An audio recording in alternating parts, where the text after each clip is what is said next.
Syrian people have shown dignity and courage in their pursuit of justice, protesting peacefully, standing silently in the streets, dying for the same values that this institution is supposed to stand for. The question for us is clear. Will we stand with the Syrian people or with their oppressors? In Syria, people die every day, shot in their homes, shot on the street, killed in detention. People die and the world does not stop. Some may mourn, but the world keeps spinning.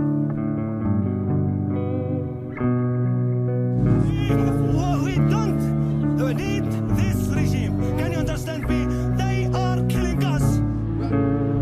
Don't give up. The history's on your side.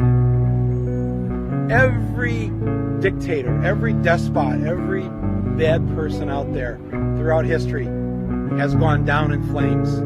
They all go sooner or later, no matter how bad, no matter how evil they are. History advances, the human race progresses, and that's what's happening now in Syria. I'm so proud of you.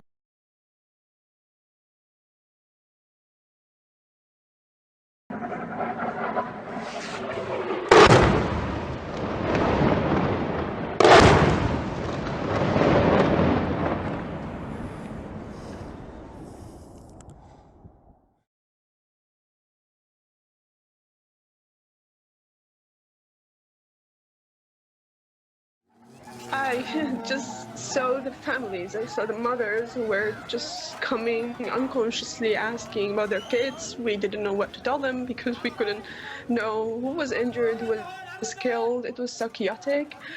And the fathers I saw too, who just came seeking any news about their kids. Yeah, and most of the nursery kids were fine, but they were very close to the barrel bomb, and their class was hit above their heads, so they were very much scared. I could hear their screams even from my house. Barrel bombs are believed to have killed hundreds of people in Aleppo this year, maiming many more.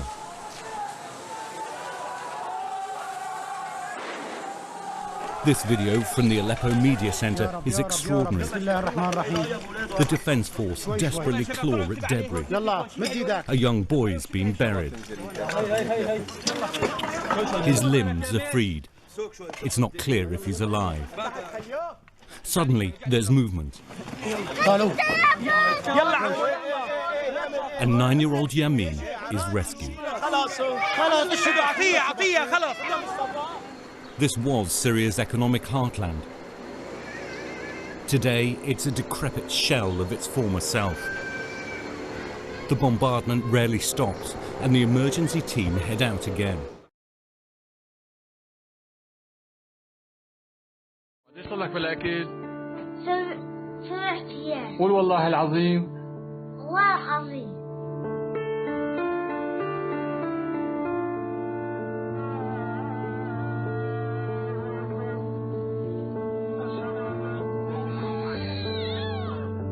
قديش صار لها بالحليب؟ أكثر من شهر، كل 10 أيام أسقيها مرة. هلا شو عم تشربي لها كان؟ مي وملح.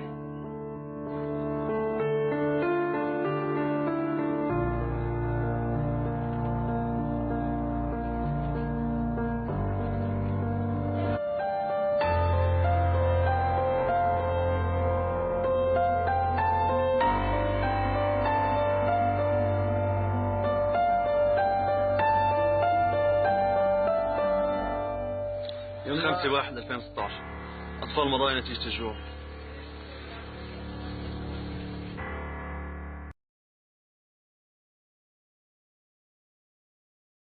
I want to turn your attention to the crisis in Madaya, Syria. Since July 2015, this town's been under siege by the evil regime of Bashar al-Assad.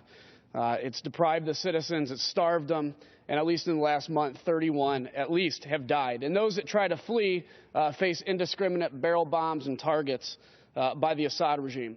Mr. Speaker, I fear that our greatest regret, both of this president and of this House, will be inaction in Syria. There are over 250,000 dead men, women, and children by the evil regime of Assad, because they believe that to target women and children puts more collective pain than to target just fighters. Mr. Speaker, if we're going to destroy ISIS, and we all want to destroy ISIS, you cannot destroy ISIS with the existence of Assad. Assad is the greatest recruiter to ISIS that has ever existed. Whether it's ISIS today or the next iteration tomorrow, Assad must go for the sake of a free Syria.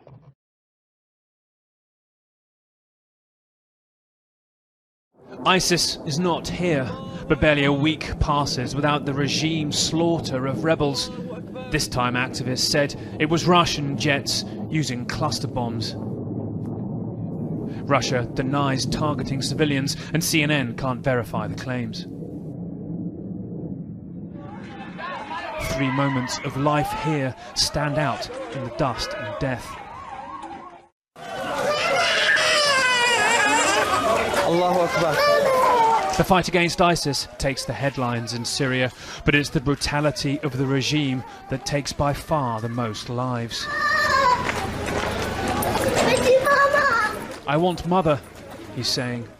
In fact, after 4 years of this, what's almost the more shocking is that school was even open. Asked where Syria's extremism came from, many activists point to this carnage. The crucible of Syria's humanity. Nick Payton-Walsh, CNN, Beirut.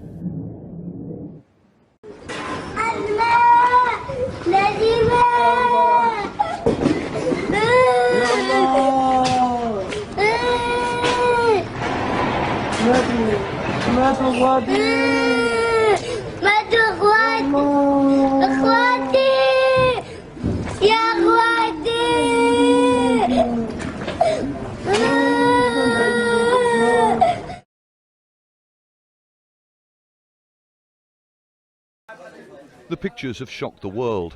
Hundreds of people killed in an apparent chemical weapons attack on a Damascus suburb. Video number 11 of the 13 is also very upsetting, perhaps the most upsetting of all 13, appearing to be the dead bodies of many Syrians, dozens of Syrians, many of them children, some elderly individuals as well. Video number 12 of the 13 shown 2 members of the Senate Select Committee on Intelligence, was filmed in Duma outside Damascus, showing bodies wrapped up in shrouds.